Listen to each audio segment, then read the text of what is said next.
Hello students, तो स्वागत है आपका फिर से हमारे चैनल जीनियस माइंड पर। और आज की इस वीडियो में हम आपके लिए लेकर आए क्लास 10th का साइंस एंड टेक्नोलॉजी का पार्ट 1 जो है उसका chapter number 3, that is chemical reactions and equations. अब यहाँ से आपको जो वीडियोस मिलेंगी उसके अंदर आपको साइंस 1 प्लस साइंस 2 के सारे चैप्टर्स का एक्सप्लेनेशन मिलेगा। बराबर, क्या बोला मैंने? एक्सप्लेनेशन मिलेगा। अभी ये जो एक्सप्लेनेशन होता है ना, ये थोड़ा बाकी सारे बोलते ना वीडियो से थोड़ा अलग रहेगा। क्यों? क्योंकि ये एक्सप्लेनेशन फॉलो करने वाला है बोर्ड का पैटर्न। बोर्ड का पैटर्न का मतलब क्या हो गया? मैंने क्या बोल दिया यहाँ पर? बोर्ड का पैटर्न मतलब ये होगा कि बोर्ड में जिस हिसाब से क्वेश्चन आते हैं, और बोर्ड के क्वेश्चंस कैसे आते हैं आपको पता है, ये कंसेप्ट बेस्ड क्वेश्चन आते हैं। तो कंसेप्ट से रिलेटेड यहाँ पर ये वीडियोस आपको मिलेंगी। मतलब यहाँ पर जो भी चीज़ें आपको समझाई जाएंगी वो कहीं ना कहीं इस कंसेप्ट के साथ मैं कनेक्ट करूँगा। फिर मैं आपको यहाँ पर डेवलप करके बताऊँगा कि कैसे questions on the basis of concept आपको बोर्ड एग्जाम पूछ सकता है। नॉर्मली आप जो टेक्स्ट बुक के पीछे के क्वेश्चंस करते हैं, वापस सुनिए, टेक्स्ट बुक के पीछे के क्वेश्चंस करते हैं, प्लस आप वेरियस अदर सोर्सेज से जो क्वेश्चंस को आप लर्न कर रहे हैं उनका कोई वैल्यू नहीं है। देखो भाई, सिंपल स्ट्रेट फॉरवर्ड मैं बोल देता हूँ, वो एग्जाम में max to max 10 to 12 marks के लिए ही पूछे जाएंगे। उसके बाद के जो कंसेप्ट बेस्ड क्वेश्चन है वो कोई आपको बताता ही नहीं है। ना ही तो कोई कोचिंग क्लास बताती है और ना ही तो कोई आपको चैनल्स बताते। सब आपको सिर्फ इंपॉर्टेंट क्वेश्चंस बताते हैं, और इंपॉर्टेंट क्वेश्चंस के नाम पर वो आपको बेसिक क्वेश्चंस ही प्रोवाइड कर पाते हैं। बट ये चैनल जो होगा, ये चैनल आपको इंपॉर्टेंट क्वेश्चन की जगह कंसेप्ट बेस्ड क्वेश्चंस के बारे में ज़्यादा डिस्कशन। इस कंसेप्ट बेस्ड क्वेश्चन को समझने के लिए सबसे पहले तो आपको टेक्स्ट बुक के चैप्टर के लाइन टू लाइन को अंडरस्टैंड करना पड़ेगा, जो मैं अभी इसी में स्टार्ट करने जा रहा हूं। और वो लाइन टू लाइन जब आप अंडरस्टैंड करेंगे तब वहां से क्वेश्चंस डेवलप होगा। तो आई होप आपको ये समझ में आ गया रहेगा कि ये चैनल पे क्या करवाया जाएगा। तो अगर अभी तक आपने चैनल को सब्सक्राइब नहीं किया तो प्लीज़ चैनल को सब्सक्राइब कर लीजिए, अपने फ्रेंड्स के साथ भी शेयर कर दीजिए। तो चलिए स्टार्ट करते हैं क्लास 10 का chapter number 3, that is chemical reactions and equations. चलिए, केमिकल रिएक्शंस एंड इक्वेशन। सबसे पहले जब आप ये चेकआउट करेंगे तो यहाँ पर आप ध्यान से देखिए कि बहुत सारी चीज़ें आपको दी है। देखो, ये टोटल जो चैप्टर है ना, ये 4 पार्ट्स में डिवाइडेड है। 4 पार्ट्स कैसे? तो यहाँ पर एक आपको दिख रहा है, देखो, केमिकल रिएक्शन, एक बैलेंसिंग ऑफ केमिकल इक्वेशन, एक rules of writing a chemical equation, और एक टाइप्स ऑफ केमिकल रिएक्शन। तो मेरी वीडियोस भी 4 पार्ट्स में डिवाइड होंगी। अब जो बोर्ड एग्जाम वाले पैटर्न्स हैं उसमें से आपको यही 4 में से क्वेश्चन आएगा। तो टेक्स्ट बुक में आपको ये 4 चीजों के बारे में ही जानना ज्यादा जरूरी है। चलिए यहां से स्टार्ट करते हैं। तो देखो क्या बोला, in earlier standard we have seen how compounds are formed by chemical combination of element. We have also learn that driving force behind formation of chemical bond is to attain a electronic configuration with complete octet. अब ये octet का मतलब क्या होता है, electronic configuration का मतलब क्या होता है, केमिकल बॉन्ड क्या होता है। केमिकल बॉन्ड, सपोज हम NaCl का एग्जांपल लेते हैं। जब यहाँ पर मैं NaCl की बात करता हूँ तो ये होता है मेरा सोडियम और ये होता है मेरा क्लोरीन। बराबर, अगर इनके बीच में, Na के बीच में और Cl के बीच में मुझे बॉन्ड बनाना है तो ये बॉन्ड के लिए इसका क्या निकालना पड़ेगा मुझे? EC का मतलब होगा इलेक्ट्रॉनिक कॉन्फ़िगरेशन। जब मैं Na का इलेक्ट्रॉनिक कॉन्फ़िगरेशन बात करूंगा तो उससे पहले मुझे इसका क्या चाहिए? तो एटॉमिक नंबर चाहिए। क्या चाहिए भाई? तो एटॉमिक नंबर। और सोडियम का एटॉमिक नंबर होता है कितना भाई? तो 11। इलेक्ट्रॉनिक कॉन्फ़िगरेशन कितना हो जाएगा? 2,8,1। अब on the basis of this electronic configuration हम ये डिसाइड करेंगे कि ये Na जो है ये Cl के साथ बॉन्डिंग बनाएगा कि नहीं बनाएगा। आपको पहले से ही पता है कि अगर मैं Na की बात करता हूँ और मैं Cl की बात करता हूँ तो इसका जो एटॉमिक नंबर है वो 11, इलेक्ट्रॉनिक कॉन्फ़िगरेशन होता है 2,8,1, और इसका जो एटॉमिक नंबर होता है वो होता है 17, और इसका जो इलेक्ट्रॉनिक कॉन्फ़िगरेशन होगा वो होगा 2,8,7। अब दोनों में डिफरेंस क्या है, ध्यान से सुनना। अब हम आ जाएंगे ना, यहाँ पर देखो हमने केमिकल बॉन्ड के बारे में थोड़ा सा बात की, इलेक्ट्रॉनिक कॉन्फ़िगरेशन मैंने यहाँ पर लिख दिया है। अब हम बात करेंगे कंप्लीट ऑक्टेट। अब ये ऑक्टेट का मतलब क्या होता है कि अगर कोई भी एलिमेंट है, सपोज मेरे पास ये सोडियम का एटम है, इसके पास ऐसे शेल्स हैं, बराबर 3 शेल्स रहते हैं। इसके लास्ट शेल में कितना इलेक्ट्रॉन होना चाहिए? तो 8 इलेक्ट्रॉन होने चाहिए। अगर 8 इलेक्ट्रॉन है तो ये स्टेबल हो जाएगा। क्यों? क्योंकि इसका क्या कंप्लीट है भाई? तो ऑक्टेट कंप्लीट है। आई होप आपको इतना समझ में आया। अब चलिए हम यहाँ पर देखते हैं सोडियम का ये इलेक्ट्रॉनिक कॉन्फ़िगरेशन। देखो क्या इसके लास्ट शेल में यहाँ पर 8 इलेक्ट्रॉन दिख रहा है? नहीं दिख रहा है। यहाँ पर देखते हैं क्या इसके लास्ट शेल में 8 इलेक्ट्रॉन दिख रहा है, नहीं दिख रहा है। इसका मतलब क्या हो गया कि ये जो मेरा सोडियम है दैट इज योर Na, और ये जो मेरा क्लोरीन है इसका इलेक्ट्रॉनिक कॉन्फ़िगरेशन 2,8,1, इसका इलेक्ट्रॉनिक कॉन्फ़िगरेशन 2,8,7। अब ये क्या करेगा, ये जो सोडियम है अब ये क्या करेगा, ये स्टेबल होने जाएगा, मतलब ये अपना ऑक्टेट कंप्लीट करेगा। ऑक्टेट कंप्लीट करने के लिए ये क्या करेगा, ये जो एक इलेक्ट्रॉन है ये इसको क्या कर देगा भाई, तो डोनेट कर देगा, मतलब ये कितना हो जाएगा 2,8 हो जाएगा। और यहाँ पर जब इसने एक इलेक्ट्रॉन डोनेट किया, याद रखना अगर कोई इलेक्ट्रॉन डोनेट कर रहा है तो उसके ऊपर प्लस चार्ज आएगा, अगर कोई इलेक्ट्रॉन एक्सेप्ट कर रहा है तो उसके ऊपर कौन सा चार्ज आएगा, तो भाई माइनस चार्ज। मतलब जैसे इसने एक इलेक्ट्रॉन डोनेट किया तो यहाँ पर ये जो सोडियम होगा वो Na+ में कन्वर्ट हो जाएगा।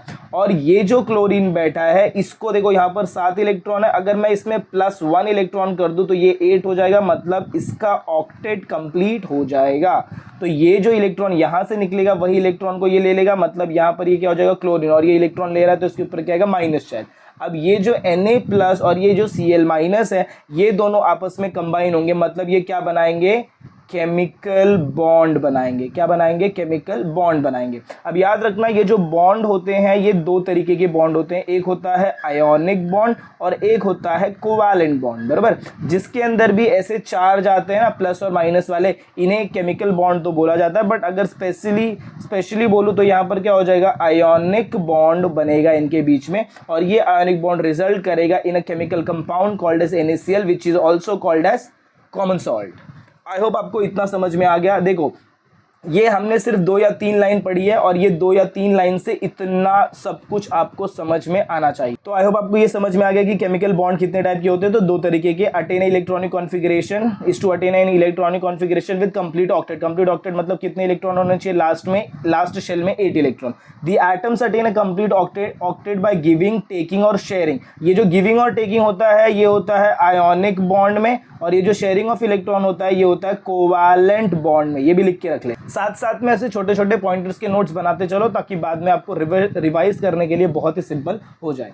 अब जब हम बात करेंगे केमिकल रिएक्शंस की तो देखो यहाँ पर क्या लिखा है, some of the scientist of 18th and 19th century carried out fundamental experiments on chemical reactions. They proved from their experiment that during a chemical reaction, अभी important part, during a chemical reaction composition of matter changes and that change remains permanent. On the contrary, during physical change only the state of matter changes and this change is often temporary. यहाँ से इनका बोलने का ये मतलब है कि देखो भाई जितने भी केमिकल रिएक्शंस हो रहे हैं ये केमिकल रिएक्शंस जो हैं ये 2 तरीके के चेंज को बताते हैं। एक होता है आपका केमिकल चेंज, एक होएगा आपका केमिकल चेंज होगा और दूसरा होगा आपका फिजिकल चेंज। कौन सा change, chemical change and physical change. अब यहीं से ना डिफरेंस बिटवीन एग्जाम में आपको पूछेंगे व्हाट राइट है difference between chemical change and physical change. तो ये जो केमिकल चेंज होता है इसे बोला जाता है परमानेंट चेंज, और ये जो फिजिकल चेंज होता है इसे बोला जाता है टेम्परेरी, मतलब ये थोड़े टाइम के लिए ही चेंज होता है। जस्ट फॉर एन एग्जाम्पल, अगर मैं यहाँ पर आपको बोलूँ एक रॉ मैंगो है, ये जो रॉ मैंगो था अब ये राइपन हो गया, मतलब पक गया है, राइपन मैंगो हो गया, तो क्या इसके बीच में फिजिकल चेंज हुआ है? नहीं। फिजिकल चेंज के साथ साथ इसकी केमिकल प्रॉपर्टीज भी चेंज हुई है क्योंकि ये रॉ से राइपन हो गया है। तो अगर ये फिजिकल चेंज के साथ साथ तो अगर इसमें फिजिकल चेंज के साथ साथ उसके केमिकल प्रॉपर्टीज में भी चेंज आता है तो उसे हम बोलते हैं केमिकल चेंज। और chemical change are permanent change और इन्हें बोला जाता है इरिवर्सिबल चेंज। इरिवर्सिबल का मतलब क्या होता है कि अगर एक बार ये रॉ मैंगो राइपन में हो गया तो वापस मैं राइपन मैंगो को रॉ मैंगो में कन्वर्ट कर सकता हूं क्या? नहीं, बिल्कुल नहीं। तो ये हो जाएगा मेरा कौन सा चेंज? तो केमिकल। सिमिलरली अगर मैं फिजिकल चेंज की बात करूं तो यहां पर हम लोग बेस्ट एग्जांपल लेंगे आइस का। आइस है, आइस को मैंने कन्वर्ट कर दिया, जब मैंने आइस को फ्रीजर से बाहर रखा तो वो किस में कन्वर्ट हो गया? वाटर में कन्वर्ट हो गया। क्या इस वाटर को मैं वापस कन्वर्ट कर सकता हूँ आइस में? Yes, I can convert.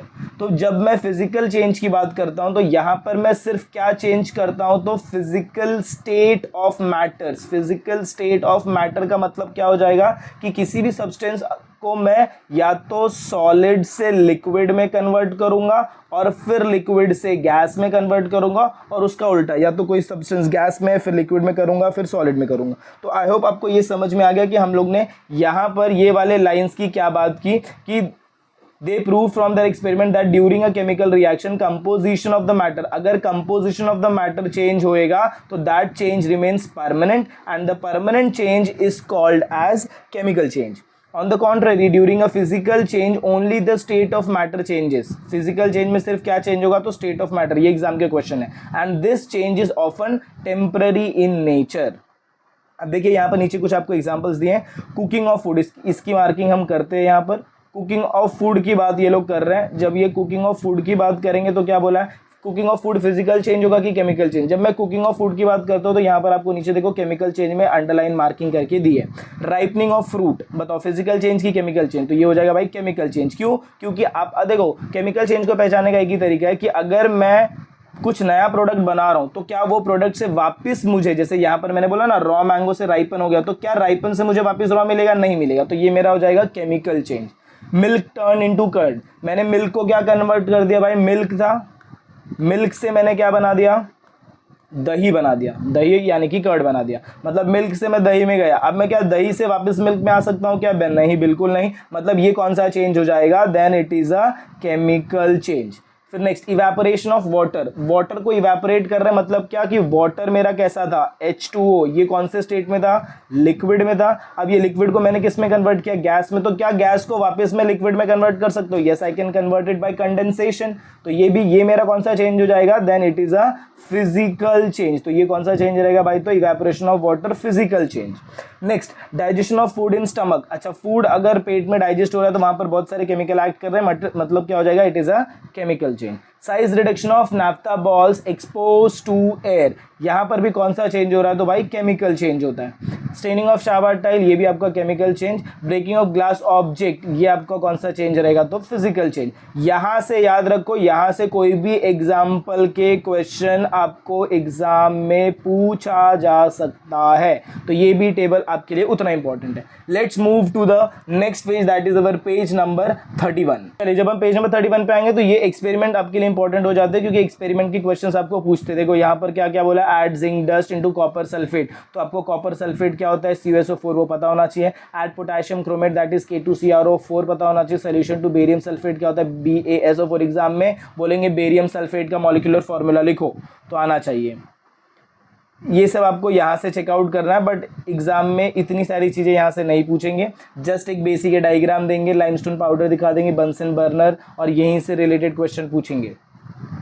अब हमारे काम की चीज़ यहाँ पर है, क्या बोला देखो. अब फिजिकल चेंज, अभी यहाँ पर ना दो चीज़ों के बारे में ये बात करने वाले हैं. एक होगा हमारा फिजिकल चेंज और एक होगा हमारा केमिकल चेंज, बराबर.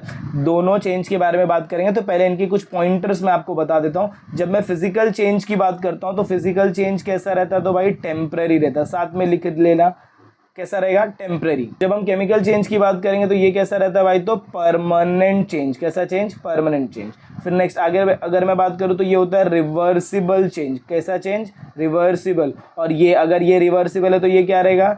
Irreversible changes. Irreversible changes. देख, मैं पॉइंटर्स बता रहा हूँ आपको, एग्जाम में कैसा लिखना है. Physical changes are temporary changes, जैसे थोड़े मिर्च मसाले लगा के आपको लिखने हैं. फिर नेक्स्ट पॉइंटर अगर मैं इसका बताऊं तो यहाँ पर क्या चेंज होता है? सिर्फ state of matter. State of matter changes, सिर्फ यही चेंज हो रहा है. लेकिन जब मैं यहाँ पर भी बात करता हूँ तो composition of matter changes. Composition मतलब क्या कि उसके अंदर की चीज़ें चेंज हो रही हैं chemically. Composition of matter changes. अब इसके अंदर क्या होगा? प्रोडक्ट जो आपका रिएक्टेंट है वो रिएक्टेंट आपको वापस मिल जाएगा. चलो अब यहाँ पर चेकआउट करते. देखो, अब physical change takes place due to change in temperature parameter such as temperature and pressure. Often a physical change is reversible. लिखा हम लोग ने यहाँ पर. The composition of matter remains the same in physical change. यहाँ पर composition of matter क्या रहता है? सेम रहता है. और स्टेट ऑफ मैटर क्या होता है? चेंज होता है. For example, ice is transformed into water on heating and water is transformed into ice on cooling. On the contrary, if the composition of matter changes during the process, it is called as chemical change. इन्होंने क्या बोल दिया है कि अगर change के दौरान composition of matter change हो रहा है, then that change is called as chemical change. When we call a particular process और phenomena chemical change some chemical reactions. अगर अब यहाँ पर देखो, इन्होंने फिजिकल चेंज बता दिया, इन्होंने केमिकल चेंज बता दिया। अब ये सिर्फ और सिर्फ केमिकल चेंज की बात करेंगे, क्यों? क्योंकि हमारा चैप्टर केमिकल रिएक्शंस के ऊपर बेस्ड है। अब इन्होंने क्या बोला कि देख भाई, अगर कोई भी केमिकल रिएक्शन हो रहा है, रिएक्शन पे नहीं जाता हूं, कोई भी केमिकल चेंज हो रहा है, तो ये chemical change is associated with a chemical reaction. मतलब क्या कि केमिकल चेंज बिना केमिकल रिएक्शन के पॉसिबल ही नहीं है। तो यहां पर कोई ना कोई केमिकल रिएक्शन हो रहा होगा, और ये केमिकल रिएक्शन में हमेशा दो चीजें होती हैं। एक होता है मेकिंग ऑफ न्यू बॉन्ड्स, और सेकेंड होता है आपका ब्रेकिंग ऑफ ओल्ड बॉन्ड्स।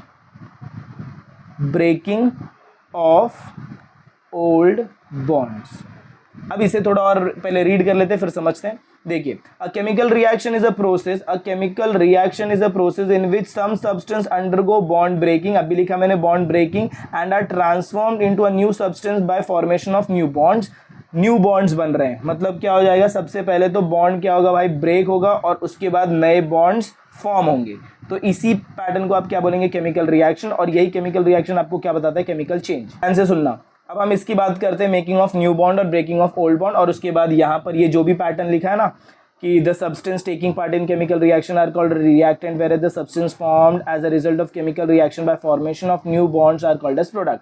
तो इसका एग्जाम्पल अगर मैं आपको दूं, तो सपोज मेरे पास यहाँ पर हम NaCl की बात कर सकते हैं, या फिर C+O2। ये जो C+O2 है, इनके बीच में क्या होगा, अभी देखो यहाँ पर कोई अलग अलग बॉन्ड है क्या? नहीं, ये लोग अकेले अकेले लोग हैं। जब अकेले अकेले लोग रहते हैं तो इनके अंदर बॉन्ड ब्रेकिंग वाला पैटर्न नहीं होता है, क्योंकि यहाँ पर बॉन्ड्स है ही नहीं ना।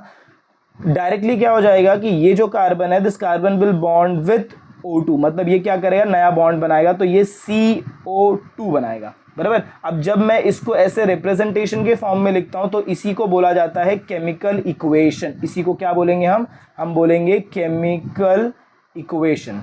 क्या बोल देंगे भाई लोग, तो केमिकल इक्वेशन। अब ये जो केमिकल इक्वेशन होता है, it is associated with two parts, it is divided into two parts. First part, यहां पर जो भी आपको लेफ्ट हैंड साइड में लोग दिखेंगे, इन्हें आप बोलेंगे रिएक्टेंट। क्या बोलेंगे भाई, तो रिएक्टेंट। और यहां पर जो भी आपको दिखेंगे, इन्हें आप क्या बोलेंगे भाई, तो प्रोडक्ट। क्या बोलेंगे भाई, तो प्रोडक्ट। और ये बीच में जो आपको एरो दिखाई दे रहा है, ये जो एरो दिखाई दे रहा है, ये एरो को हम बोलते हैं फॉरवर्ड एरो।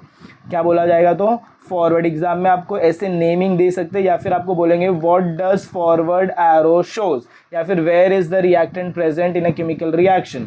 तो फॉरवर्ड एरो में क्या बताता है, डायरेक्शन ऑफ रिएक्शन, मतलब रिएक्शन कहाँ प्रोसीड कर रहा है।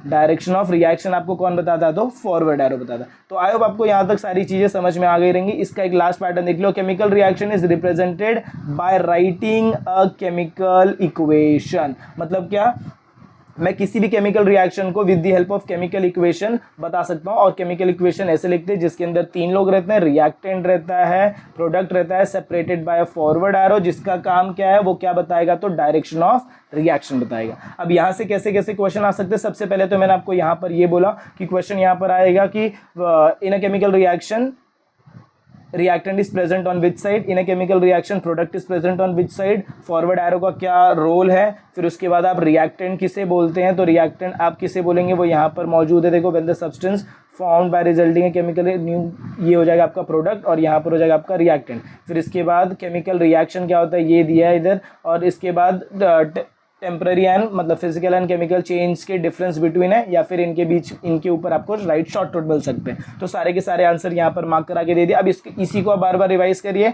और इसी पैटर्न से आप रिवाइज अगर करेंगे और इसको जस्ट बोलते हैं ना, आप अपने हिसाब से मिक्सअप करके लिखेंगे तो आपका काम हो जाएगा। तो चलिए मूव ऑन करते हैं नेक्स्ट पेज पर, that is our page number 32। तो आई होप आपको यहाँ तक का सारा चीज अच्छे से समझ में आया रहेगा। अब इसके बाद का जो भी पैटर्न रहेगा, जिसके अंदर हम ये सीखने वाले कि अभी हमने क्या कंप्लीट किया, देखो हमने चैप्टर का पार्ट 1 कंप्लीट कर दिया। चैप्टर का पार्ट 1 हमने कंप्लीट कर दिया। हमने ये जान लिया कि केमिकल रिएक्शंस क्या होते हैं, केमिकल बॉन्ड्स क्या होते हैं। अब इसके बाद जो पार्ट 2 की वीडियो आएगी उसके अंदर हम ये बात करेंगे कि किसी भी केमिकल रिएक्शंस को लिखा कैसे जाता है, what are the rules and laws for writing a chemical equation. तब तक के लिए हैव अ गुड डे। मिलते हैं अगली वीडियो में इसी के नेक्स्ट पार्ट 2 के साथ। तब तक के लिए मैं ये सोचूंगा कि आप ये सारी चीज़ों को अच्छे से रिवाइज करके रखिए। मिलते हैं अगले वीडियो में। कुछ डाउट रहा तो कमेंट बॉक्स में आप ज़रूर कमेंट करके वो सारी चीज़ें पूछ सकते हैं।